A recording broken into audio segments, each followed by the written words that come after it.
കർഷകൻ ഷോക്കേറ്റ് മരിച്ചു. താമരക്കുളം സ്വദേശി ശിവൻകുട്ടി കെ പിള്ളയാണ് മരിച്ചത്. 63 വയസ്സായിരുന്നു. പന്നിക്കണിയിൽ നിന്നും ഷോക്കേറ്റതാകാമെന്നാണ് പ്രാഥമിക നിഗമനം. ഇങ്ങനെ ഇവിടെ വന്നിട്ട് ചിലപ്പോൾ പുള്ളി ഇങ്ങോട്ട് ഇറങ്ങിയതോ എന്തെങ്കിലും നമുക്കറിയത്തില്ലല്ലോ. ഞാനിപ്പോൾ വഴി വെച്ച് അറിഞ്ഞിട്ടാണ് വരുന്നത്. അല്ല, അദ്ദേഹത്തിന് പക്ഷേ ഇത് അറിയായിരുന്നു ഇവിടെ ഇങ്ങനെ കൊടുത്തിട്ടുണ്ട്. നമുക്കറിയത്തില്ലല്ലോ. ഇപ്പോൾ അതുകൊണ്ട് ആ റൗണ്ട് വെച്ചേക്കുന്നില്ലയോ അങ്ങനെ.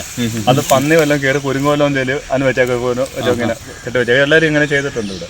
താമരക്കുളം പച്ചക്കാട് കിഴക്കേമുറി പുത്തൻചന്ത പ്രസന്ന ഭവനത്തിൽ ശിവൻകുട്ടി കെ പിള്ളയാണ് മരിച്ചത്. പന്നിക്ക് വെച്ച കെണിയിൽ നിന്ന് രാവിലെ ഇയാളെ മരിച്ച നിലയിൽ കണ്ടെത്തുകയായിരുന്നു. തൊഴിലുറപ്പ് തൊഴിലാളികളാണ് ആദ്യം ഇയാളെ മരിച്ച നിലയിൽ കണ്ടെത്തിയത്. അതേസമയം കെണിയിൽ അകപ്പെട്ട് തന്നെയാണോ മരണമെന്ന് പോലീസ് സ്ഥിരീകരിച്ചിട്ടില്ല. പ്രാഥമിക അന്വേഷണത്തിന് ശേഷം മാത്രമേ ഇത് സ്ഥിരീകരിക്കാൻ കഴിയുകയുള്ളൂ എന്നാണ് പോലീസ് അറിയിച്ചത്. താമരക്കുളം നൂർനാട് പ്രദേശങ്ങളിൽ പന്നിശല്യം മുൻപും വ്യാപകമായിരുന്നു. അതിനാൽ തന്നെ ഇവിടെ പന്നിയുടെ ശല്യം ഒഴിവാക്കുവാൻ കെണി വെക്കുന്നതും പതിവാണ്. മൃതദേഹം നൂർനാടുള്ള സ്വകാര്യ ആശുപത്രിയിൽ സൂക്ഷിച്ചിരിക്കുകയാണ്. നൂർനാട് SHO ശ്രീകുമാറിന്റെയും സബ് ഇൻസ്പെക്ടർ മിഥുന്റെയും നേതൃത്വത്തിലാണ് മേൽനടപടികൾ പൂർത്തീകരിച്ചത്. ഇയാളുടെ ഭാര്യ ശോഭ പക്ഷാഘാതത്തെ തുടർന്ന് കിടപ്പിലായതോടെ പ്രവാസ ജീവിതം അവസാനിപ്പിച്ച് കൃഷി ഉപജീവനമാർഗമാക്കുകയായിരുന്നു. ഭാര്യ അസുഖം രോഗബാധിതരായതിനു ശേഷം പ്രവാസി ജീവിതം അവസാനിപ്പിച്ച് നാട്ടിൽ വന്ന് കൃഷിപ്പണിയും മറ്റു കാര്യങ്ങളും ചെയ്ത് ജീവിക്കുന്ന ഒരു കർഷകനായിരുന്നു.